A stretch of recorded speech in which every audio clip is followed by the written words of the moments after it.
أَمَّن يُجِيبُ الْمُضْطَرَّ إِذَا دَعَاهُ وَيَكْشِفُ السُّوءَ وَيَجْعَلُكُمْ خُلَفَاءَ الْأَرْضِ أَإِلَٰهٌ مَّعَ اللَّهِ.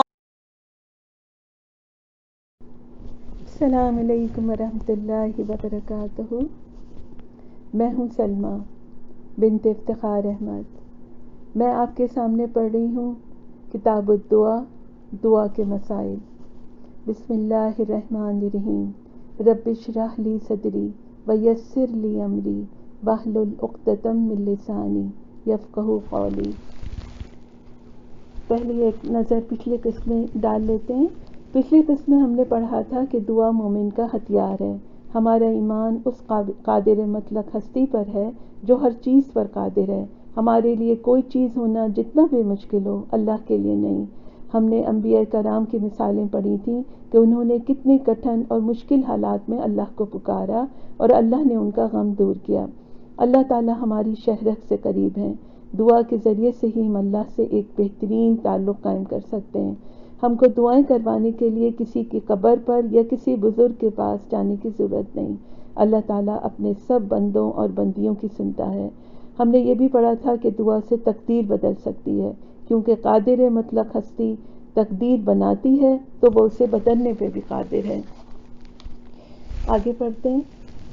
دین حق کی سربلندی کے لیے رسول اللہ نے جہاں عملاً دن رات جدوجہد فرمائی، وہاں کسی بھی لمحے دعا کے ذریعے اللہ سے رجوع کرنے کو فراموش نہیں کیا. کفر و اسلام کے سب سے پہلے اور عظیم ترین معرکہ غزوہ بدر میں رسول اللہ نے جہاں اپنی استطاعت کے مطابق مادی اسباب اور وسائل مہیا فرمائے، وہاں میدان جنگ میں صف آرا ہونے کے بعد سب سے پہلے اللہ کے حضور انتہائی خشوع و خضوع کے ساتھ دعا کی. قرآن پاک میں اللہ تعالیٰ نے مسلمانوں کو کثرت سے ذکر کرنے کا حکم دیا ہے. سورہ احزاب میں اللہ تعالیٰ کا ارشاد ہے، اے لوگو جو ایمان لائے ہو اللہ کو کثرت سے یاد کرو. آیت نمبر 41. اللہ کو کثرت سے یاد کرنے کا مطلب یہ ہے کہ انسان اپنے قول و فعل دونوں میں اللہ کو یاد رکھے. قول میں ذکر یہ ہے کہ ہر بات میں اللہ کا نام لیا جائے. مثلاً ہر کام شروع کرنے سے پہلے بسم اللہ کہا جائے، حصول نعمت پر الحمدللہ کہا جائے، اچھی چیز دیکھنے پر ماشاء اللہ کہا جائے، وعدہ کرنے پر انشاءاللہ کہا جائے، تلاوت قرآن کثرت سے کی جائے، نیز اٹھتے بیٹھتے چلتے پھرتے ہر وقت مسنون دعائیں پڑھی جائیں. فعل میں ذکر یہ ہے، یعنی کام میں ذکر یہ ہے کہ انسان اپنے تمام معاملات میں اللہ کے احکام کو یاد رکھے. نماز، روزہ، زکوٰۃ، حج کے علاوہ والدین کے حقوق، بیوی بچوں کے حقوق، عزیز و اقارب کے حقوق، ہمسایوں کے حقوق، بیواؤں اور یتیموں کے حقوق، باہمی لین دین، کاروبار کے معاملات اور ملازمت کے فرائض. غرض ہر معاملے میں اللہ تعالیٰ کے احکام کی اطاعت اور پیروی کی جائے. اسی ذکر کی تعریف رسول اللہ نے ایک حدیث میں یوں فرمائی ہے، جس نے اللہ کی اطاعت کی اس نے گویا اللہ کا ذکر کیا. قول و فعل میں ہر وقت اللہ تعالیٰ کو یاد رکھنے کو ذکر کثیر کہا گیا ہے. اسی ذکر کثیر کو دنیا اور آخرت میں کامیابی اور فلاح کا ذریعہ بتایا گیا ہے. سورہ جمعہ میں اللہ تعالیٰ ارشاد فرماتے ہیں، اللہ کو کثرت سے یاد کرو تاکہ تم فلاح پاؤ. آیت نمبر 10. ایک آدمی نے رسول اللہ صلی اللہ علیہ وسلم سے عرض کیا، یا رسول اللہ، جہاد کرنے والوں میں سب سے زیادہ اجر پانے والا کون ہے؟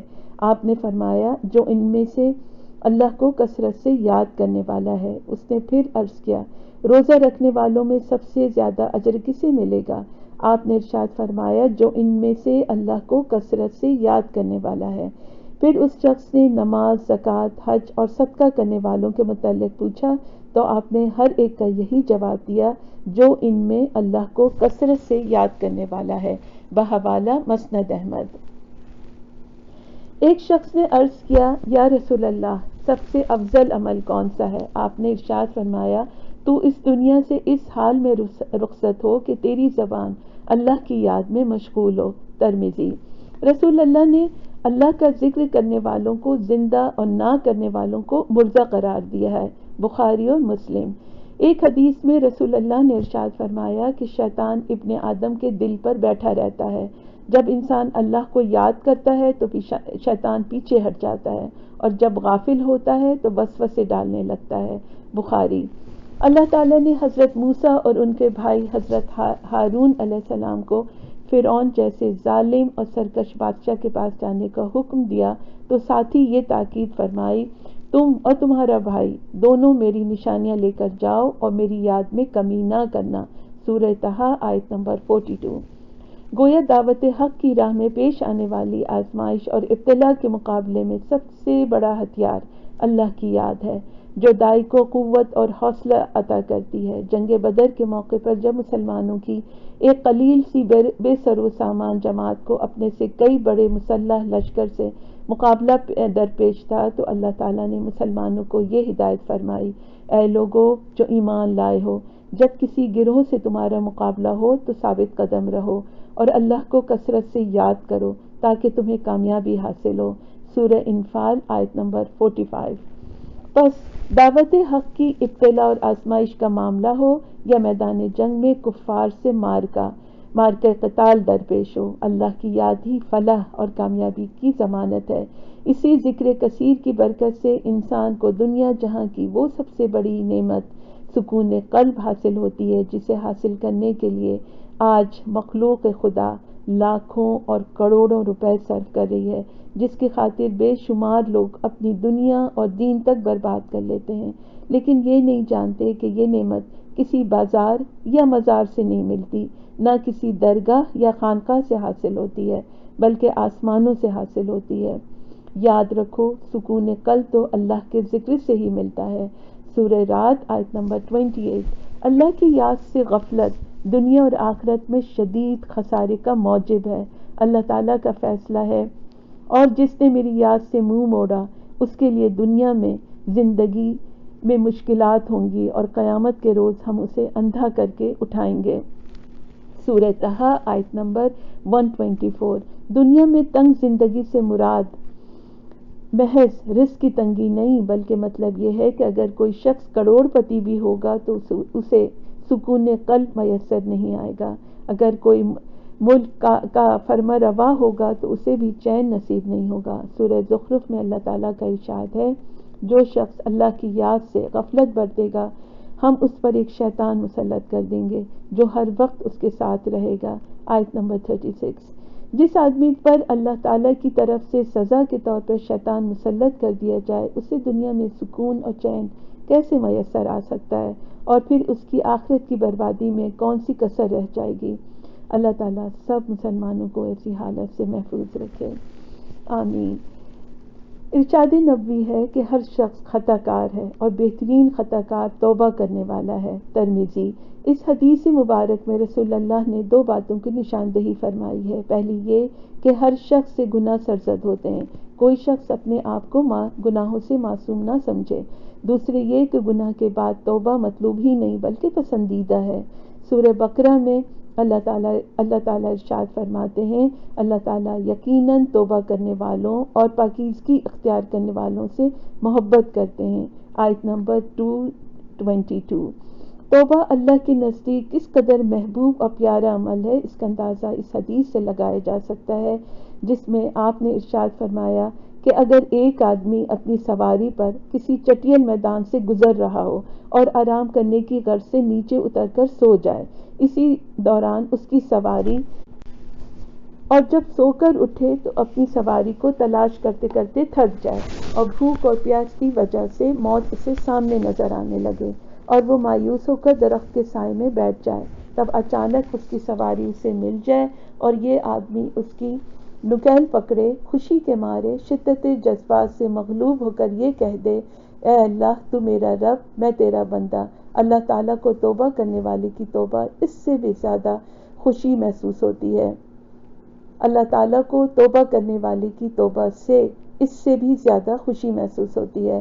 اندازہ فرمائیے ایک ایسا عمل جس کا فائدہ سراسر بندے کو پہنچتا ہے، اللہ اس سے کتنا خوش ہوتا ہے۔ ایک حدیث شریف میں ہے کہ رات کے وقت اللہ تعالیٰ اپنا ہاتھ پھیلاتے ہیں تاکہ دن میں گناہ کرنے والا توبہ کر لے، اور اللہ اس کی توبہ قبول فرماتا ہے۔ پھر دن کے وقت اللہ تعالیٰ اپنے ہاتھ پھیلاتے ہیں تاکہ رات میں گناہ کرنے والا توبہ کر لے۔ مسلم۔ اس سے پتہ چلتا ہے کہ اللہ تعالیٰ کو بندے کی توبہ کا کس قدر انتظار رہتا ہے۔ اس غلام کی خوش نصیبی کے کیا کہنے جس کے دروازے پر خود اس کا مالک چل کر آئے اور دستک دے کر کہے، جو مانگنا چاہتے ہو مانگو، میں دینے کو تیار ہوں۔ اور اس غلام کی بد نصیبی کا کیا ٹھکانہ کہ میٹھی نیند سو رہا ہو یا اپنے مالک کے اس کرم سے ناآشنا ہو۔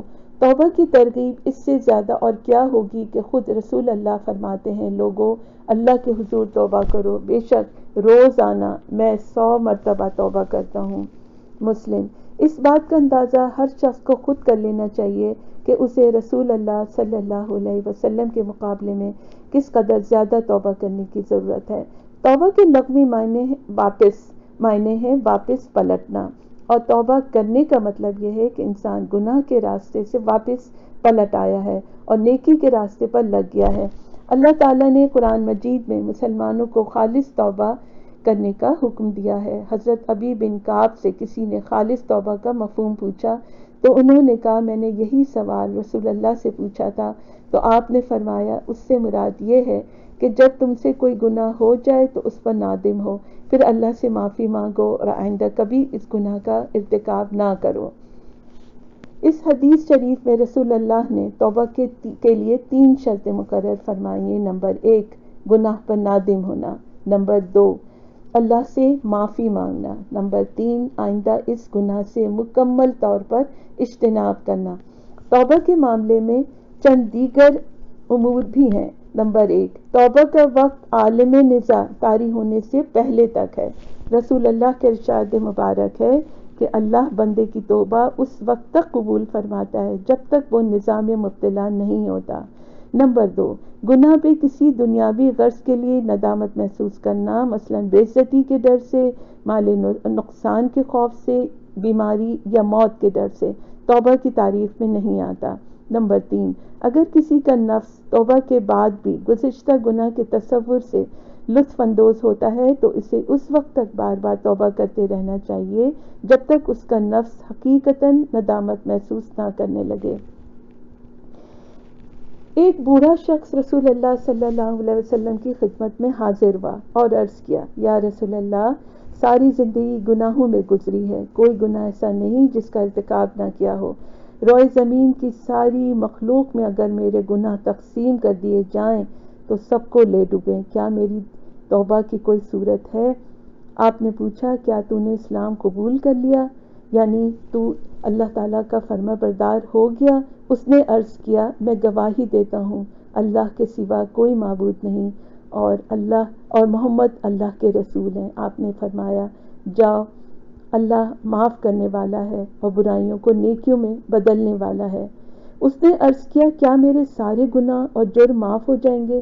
آپ نے فرمایا، ہاں، تیرے سارے گناہ اور جرم معاف ہو جائیں گے، اس لیے کہ اس کو اپنے گناہوں کی شدت سے احساس ہو گیا تھا۔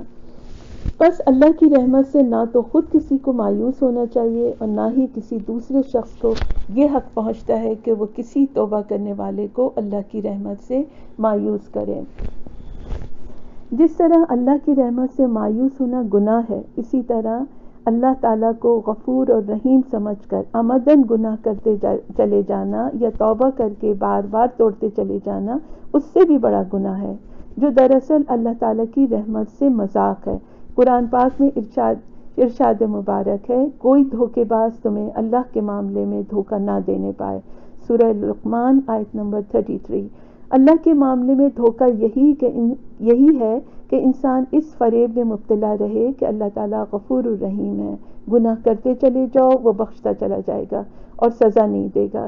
رسول اللہ نے ایمان کی صحیح کیفیت امید اور خوف کے درمیان بتلائی ہے۔ انسان کو جتنی اللہ کی رحمت سے مغفرت کی امید رکھنی چاہیے، اتنا ہی اللہ کی پکڑ اور گرفت کا خوف بھی دامنگیر رہنا چاہیے۔ استغفار کا مطلب ہے معافی اور بخشش طلب کرنا۔ اللہ تعالیٰ نے قرآن مجید میں حصول بخشش کے لیے 4 شرائط مقرر فرمائی ہیں۔ جو شخص توبہ کرے، ایمان لائے، نیک عمل کرے اور سیدھا چلتا رہے، اس کے لیے میں بہت بخشنے والا ہوں۔ سورہ طٰہٰ آیت نمبر 82۔ ان شرائط کے مطابق نمبر 1، انسان کو سب سے پہلے اپنی گزشتہ زندگی کے گناہوں یعنی اللہ کی نافرمانی، شرک، کفر اور بدعات سے سچی توبہ کرنا چاہیے۔ نمبر 2، کتاب و سنت کے مطابق اپنے اعمال کی اصلاح کرنی چاہیے، اور آخر میں نیکی کے راستے پر استقامت سے جمے رہنا چاہیے۔ ایسے لوگوں سے اللہ تعالیٰ معافی اور بخشش کا پختہ وعدہ فرماتا ہے۔ حدیث پاک ہے، اللہ تعالیٰ فرماتا ہے، اے ابن آدم، اگر تیرے گناہ آسمان کے کناروں تک پہنچ جائیں اور تو مجھ سے استغفار کرے تو میں تجھے بخش دوں گا۔ اے ابن آدم، اگر تو میرے پاس روئے زمین کے برابر گناہ لے کر آئے اور مجھے اس حال میں ملے کہ میرے ساتھ شرک نہ کیا ہو تو میں روئے زمین کے برابر تجھے مغفرت عطا کر دوں گا۔ احمد، ترمذی۔ ایک دوسری حدیث میں رسول اللہ کا ارشاد مبارک ہے، وہ شخص خوش قسمت ہے جس کے نامہ اعمال میں کثرت سے استغفار پایا گیا ہو۔ گناہوں کی معافی کے علاوہ استغفار دنیا میں کتنی نعمتوں اور برکتوں کا باعث ہے، اس کا اندازہ اس واقعے سے لگایا جا سکتا ہے۔ حضرت حسن بصری رحمۃ اللہ علیہ کی مجلس میں ایک شخص نے خشک سالی کی شکایت کی تو انہوں نے ہدایت کی، اللہ سے استغفار کرو۔ دوسرے شخص نے تنگ دستی کی شکایت کی، تیسرے نے کہا میرے ہاں اولاد نہیں، چوتھے نے کہا میری زمین کی پیداوار کم ہے۔ حضرت حسن بصری رحمۃ اللہ علیہ نے ہر ایک کو یہی جواب دیا، استغفار کرو۔ لوگوں نے پوچھا یہ کیا معاملہ ہے؟ آپ نے سب لوگوں کو مختلف شکایتوں کا ایک ہی علاج بتایا ہے۔ حضرت حسن بصری رحمۃ اللہ علیہ نے اس کے جواب میں سورہ نوح کی یہ آیات تلاوت فرمائیں، جس کے معنی ہیں، حضرت نوح نے اپنی قوم سے کہا اپنے رب سے استغفار کرو، بے شک وہ بڑا بخشنے والا ہے، وہ تم پر آسمان سے خوب بارشیں برسائے گا، تمہیں مال اور اولاد سے نوازے گا، تمہارے لیے باغات پیدا کرے گا اور نہریں جاری کرے گا۔ مسلمانوں کی زندگی میں اذکار کی جس قدر اہمیت ہے، اسی قدر اہمیت اس بات کی ہے کہ صرف مسنون اذکار کیے جائیں اور غیر مسنون اذکار کو بلا تامل ترک کر دیا جائے۔ بدقسمتی سے ہمارے یہاں علم کی کمی کی وجہ سے سنت مطہرہ کو قبول عام حاصل نہیں ہوتا، لیکن بدعات جنگل کی آگ کی طرح پھیلتی چلی جاتی ہیں، حالانکہ وہ عمل جو سنت رسول سے ثابت نہ ہو اس سے اجر و ثواب کی امید رکھنا عبث اور بیکار ہے۔ ایسے عمل پر محنت اور ریاضت کرنا لا حاصل ہے۔ اللہ تعالیٰ کا ارشاد ہے، اے لوگو جو ایمان لائے ہو، اللہ اور اس کے رسول کی اطاعت کرو اور اپنے اعمال برباد نہ کرو۔ اس آیت کریمہ میں اللہ تعالیٰ نے واضح الفاظ میں ایسے اعمال کو ضائع قرار دیا ہے جو اللہ اور اس کے رسول کی اطاعت سے باہر ہیں۔ خود رسول اللہ نے بے شمار مواقع پر اسی عقیدے کی وضاحت فرمائی ہے۔ نمبر 1، جس نے دین میں کوئی ایسا کام کیا جو شریعت میں نہیں وہ کام مردود ہے، بخاری اور مسلم۔ نمبر 2، ہر نئی چیز بدعت ہے اور ہر بدعت گمراہی ہے اور ہر گمراہی کا ٹھکانہ آگ ہے، نسائی۔ نمبر 3، سنت رسول سے گریز کرنے والا ہلاک ہونے والا ہے، ابن ابی عاصم۔ کتاب و سنت کی تعلیمات سے یہ بات بالکل واضح ہے کہ دین میں سنت رسول صلی اللہ علیہ وسلم چھوڑ کر کوئی دوسرا طریقہ اختیار کرنا سراسر گمراہی اور ہلاکت ہے۔ ایک حدیث میں رسول اللہ نے یہاں تک ارشاد فرمایا، اگر آج موسیٰ علیہ السلام بھی زندہ ہوتے تو ان کے لیے میری اتباع کے بغیر کوئی چارہ کار نہ ہوتا۔ احمد۔ اب ایک نظر ان اذکار پر ڈالیے جو ہمارے یہاں رائج ہیں، مثلا دعائے سریانی، دعائے جمیلہ، دعائے حبیب، دعائے امن، دعائے مستجاب، دعائے نور، دعا نصف شعبان، دعائے حزب البحر، دعائے اکاشا، دعائے گنج العرش، دعائے بیس، دعائے منزل، عہد نامہ، قصیدہ غوثیہ، شش القفل، حفظ الہیکل، درود تاج، درود لکھی، درود اکبر، درود مقدس، درود ماہی وغیرہ، یہ سب اذکار ہیں جو سنت رسول اللہ صلی اللہ علیہ وسلم سے ثابت نہیں، لیکن اس کے باوجود یہ مسلمانوں کی زندگیوں میں اس طرح رچ بس چکے ہیں کہ یہ مسنونہ اذکار، مثلا تلاوت قرآن پاک، تسبیح و تقدیس، تکبیر و تحمید اور تحلیل، نماز اور روزہ، زکوٰۃ وغیرہ سب کو لوگ بھولتے چلے جا رہے ہیں۔ آج ہم یہاں تک پڑھتے ہیں، انشاءاللہ تعالیٰ اس سے آگے اگلے نشست میں پڑھیں گے۔ سبحانک اللہم ربنا وبحمدک نشہد ان لا الہ الا انت نستغفرک ونتوب الیک۔ اللہم صلی علی محمد وعلی آلہ وبارک وسلم۔ السلام علیکم ورحمۃ اللہ وبرکاتہ۔